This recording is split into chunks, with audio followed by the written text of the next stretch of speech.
Today we're making the Happy Wonderful Christmas card using the Wondrous Wreath stamp set and the coordinating die cut for it. We're going to start out by using a 8x8 sheet of cardstock brown. This particular one is, I believe, soft suede. I've used baked brown sugar, Tip Top Taupe. I particularly like Tip Top Taupe, but didn't have any quite left in my stash. You're also going to need a sheet of Whisper White paper, which is 7 inches by 3.5 inches, and you're going to need some green cardstock. For this card, and the one I'm going to create, I'm using Wild Wasabi. I ran out of my Wild Wasabi, so I'm going to kind of show you how to stamp on a scrap piece of green cardstock, just so you can see the process. So we're going to go ahead and get started. I'm going to grab my green cardstock, and I'm going to grab my piercing pad. I find I get a nice clearer image or stamp when I use my piercing pad for this particular stamp.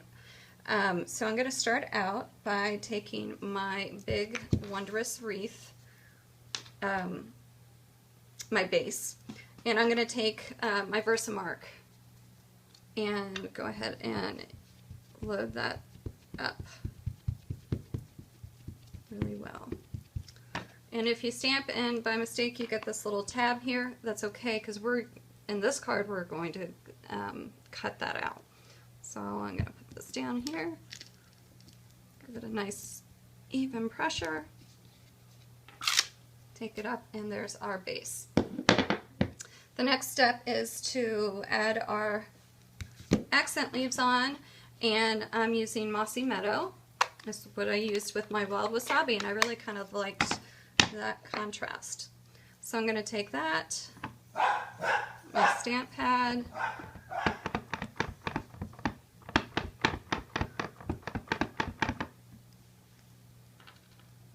and ink that up, and then line it up.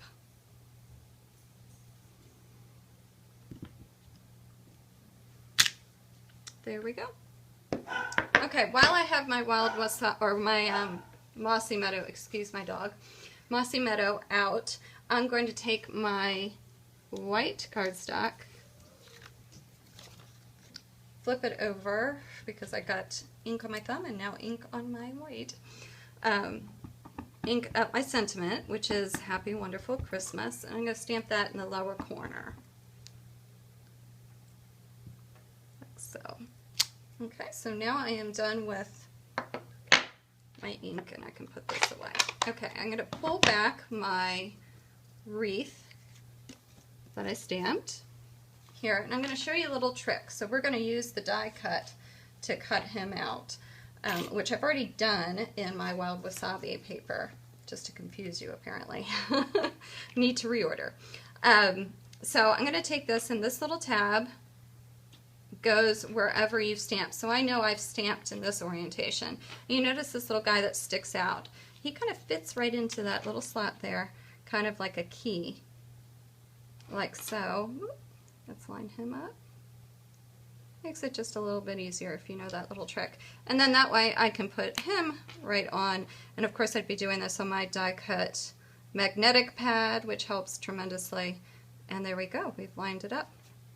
And I could go ahead and cut that out, which I've already done. Okay, you're going to need 1.5 of these wreaths, and it's a 3-inch diameter. So if you flip it over, you'll notice there's a little notch right there. So what I like to do is take my ruler,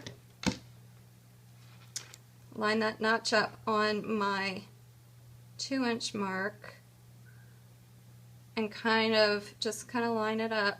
Now he is 3 inches, so 1.5 inches if you wanted to measure from the bottom up, you could do that. I'm looking for my pencil, which I've put back.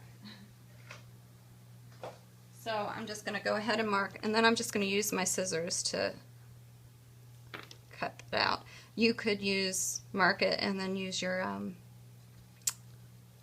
paper cutter, trimmer, if you wanted to do that. So I'm just going to take my scissors, cut it out. Okay, So now that I have him cut out, we're going to add these berries. Now I could use the stamp that comes with it and stamp it. I'm using cherry cobbler. What I've gone ahead and done is created some dots. You'll see here, I'm using Crystal Effects. I've used a hole punch, punched these out, put glue down, punched out with a hole punch, put them down, and then put the Crystal Effects on it. And I have step-by-step instructions that I'm going to put up on my blog, myredtruck.blogspot.com. So just to speed things up, I'm going to go ahead. I like to put 3 on. If you've watched any of my other videos, you know I like to work in odd numbers. The other thing I like about this swag, just my preference, you do not have to do it this way. I like to put these 2 down and then swag him in the center. Again, just my personal preference. You can decide what you want as you put your card together. Okay, so I've gotten my 3 here. I'm going to take my white card with my sentiment on it, and I am going to glue my swag pieces down.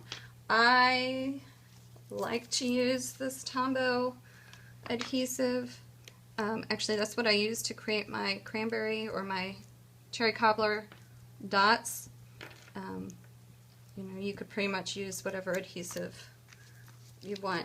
The other trick I've found in creating this card is I like to create or to glue down the 2 end pieces first, and then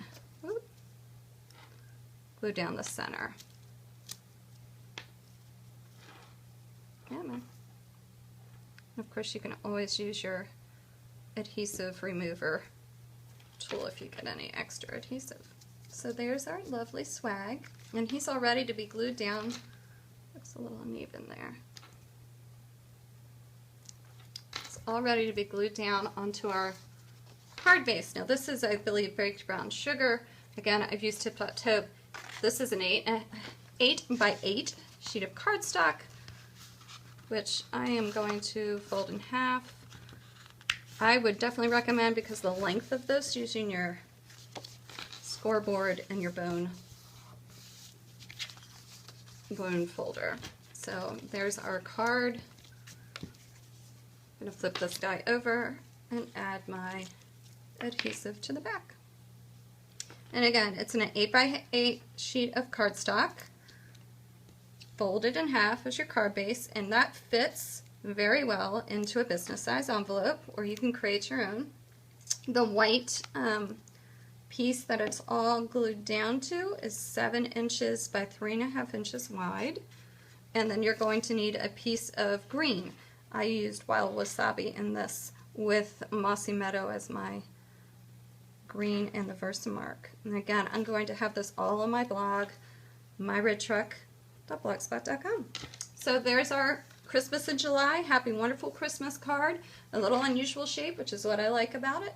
I hope you've enjoyed getting on the Christmas spirit, and I think I read in the paper today we have 151 more days. So get crafting. I'll check you back later. Bye.